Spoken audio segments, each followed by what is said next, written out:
बहुत सारे हैं, बहुत सारे इश्यूज के साथ हमने आपके समक्ष आना है कुछ दिनों में। लेकिन अभी जो बहुत अर्जेंसी में जो इशू हमारे पास पिछले कुछ दिनों से आया है और उसी इशू को लेके हम आज आपके साथ बहुत शॉर्ट सी जो है अपनी वार्तालाप रखेंगे। मामला पीएससी को लेके है।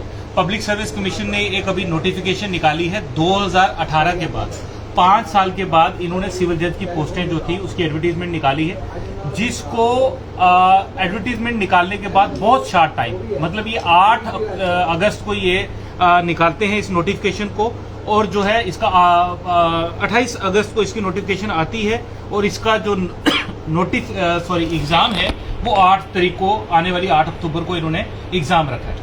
उसके बाद जो इन्होंने इसका मेंस का एग्जाम रखा है, मेंस का एग्जाम जो है मैं आपके सामने शेयर कर दूं कि 29 पेपर हैं, 29 पेपर्स में जो एस्पिरेंट्स ने अपेयर होना है, जिसका इन्होंने क्या किया है कि 1 महीने के बाद उसका भी टाइम जो है वो रख दिया है। मोर ओवर इसमें एक लिटिगेशन ऑलरेडी जो है वो हाईकोर्ट में भी कुछ एस्पिरेंट्स जो है हमारे, उन्होंने अब हाईकोर्ट को अप्रोच किया है कि 5 साल के बाद आपने नोटिफिकेशन निकाली। देखिए, पीएससी का कोई एक कैलेंडर जो है वो डिफाइंड कैलेंडर नहीं है कि जैसे यूपीएससी का होता है कि हर साल एग्जाम्स होते हैं।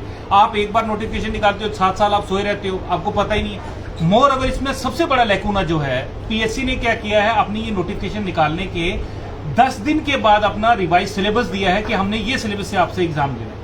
उस सिलेबस में देखो इन्होंने कोई होमवर्क नहीं किया। इन्होंने क्या किया है, आपको पता है कि 370 की एब्रोगेशन के बाद बहुत सारे जो हमारे यहाँ पे जो एक्ट्स थे, जो इम्प्लीमेंटेशन जिनकी अब यहाँ पे नहीं है, जिनकी अब मान्यता यहाँ पे नहीं है, वो अब किसी काम के यहाँ नहीं है। इसी के संदर्भ में मैं आपको 2 शॉर्ट चीजें बता देता हूँ।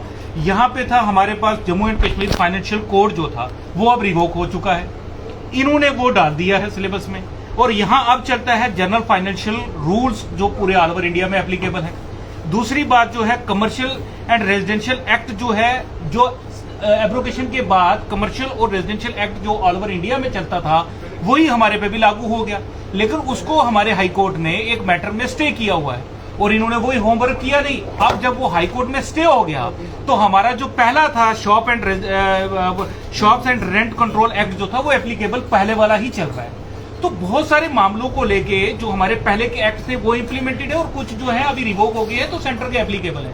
आपने ये कंफ्यूजन क्लियर कैसे करनी है? जो एस्पिरेंट्स है उसने कौन से वाले में एग्जाम के देना है, उसने किसकी तैयारी करनी है, वो आप क्लियर नहीं कर रहे हो।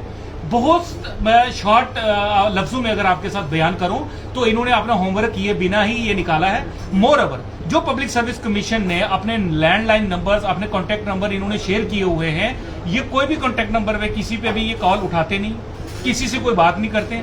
एस्पिरेंट्स पिछले 20 दिनों से कोर्टों के चक्कर काट रहे हैं रिप्रेजेंटेशन, और ये कोई हम ऐसे ही, हमें हवा में अभी ख्वाब नहीं आया कि हम यहाँ आके, हमारे पास टाइम बहुत कम बचा है क्योंकि आने वाले दिनों में छुट्टियां हैं। हमारे एस्पिरेंट्स जो है वो इस वक्त भी बेचारे वो तैयारी करें, एग्जाम की प्रिपरेशन करें, या वो इन लोगों के पीछे घूमते रहे। हमने 4-5 रिप्रेजेंटेशन भी दिए। हमारे जम्मू की मीडिया ने, आपका बहुत शुक्रिया कि आपने पहले एक, हमने सिर्फ प्रेस नोट दिया था, प्रेस वार्तालाप नहीं की थी। उसमें इन्होंने क्या किया है कि एक हमारी प्रेस रिलीज जो थी उस प्रेस रिलीज के माध्यम से भी हम अपनी आवाज हमने पहुंचाने की कोशिश की थी, मगर टस से मस नहीं हो रहा। पब्लिक सर्विस कमीशन को हम बड़ा नम्रता पूर्वक, बड़ी हम्बली हम आपके माध्यम से ये रिक्वेस्ट करते हैं पब्लिक सर्विस कमीशन के चेयरमैन साहब से भी और सेक्रेटरी साहब से भी कि एक तो जनाब आप, ये पब्लिक ऑफिस हैं, आपके ये जो फोन नंबर्स आपने दिए हैं इन पे आप अवेलेबल रहें, आपका कोई ऑफिशियल जो है वो अवेलेबल रहे, हमारे साथ बात करे जहां हमें जरूरत पड़े, किसी को भी, हमारा मतलब कोई भी सिटीजन हो। दूसरी बात ये है कि आपने ये जो ये निकाले हैं, जो नोटिफिकेशन आप निकालते हैं, उसमें पहले आप सिलेबस पे काम किया करें। आपको पता होना चाहिए कि हमने क्या सिलेबस क्या है, किस सिलेबस क्या है, देना क्या है और कितने अरसे में ये एग्जाम लेना है। और एक सबसे बड़ी इंपॉर्टेंट बात मैं आपको बताऊं कि 29 एग्जाम्स जो ये होने हैं, और पब्लिक सर्विस कमीशन ने आज तक, आप इतिहास उठा के इनका देख लें, कभी भी 6 मंथ से पहले इन्होंने कंक्लूड नहीं किया किसी भी एग्जामिनेशन को। फिर यहाँ पे इन्होंने ये हौच पाच में क्यों इस चीज को, ये बड़ा इंपॉर्टेंट एग्जाम है, इसके लिए लोग बड़ी तैयारियां करते हैं, बहुत साल पढ़ते हैं, ला करने के बाद लोग इससे पढ़ते हैं। उन्होंने एक लोगों को जस्टिस देना, जब वो इस चेयर पे बैठ जाएंगे तो वो इसकी सिलेक्शन प्रोसेस जो है वो संजीदगी से होना चाहिए। ये ऐसे ही आप अनन फनन में इसको करोगे तो ये जो है हमें इसमें कुछ लग रहा है कि समथिंग इज फिशी।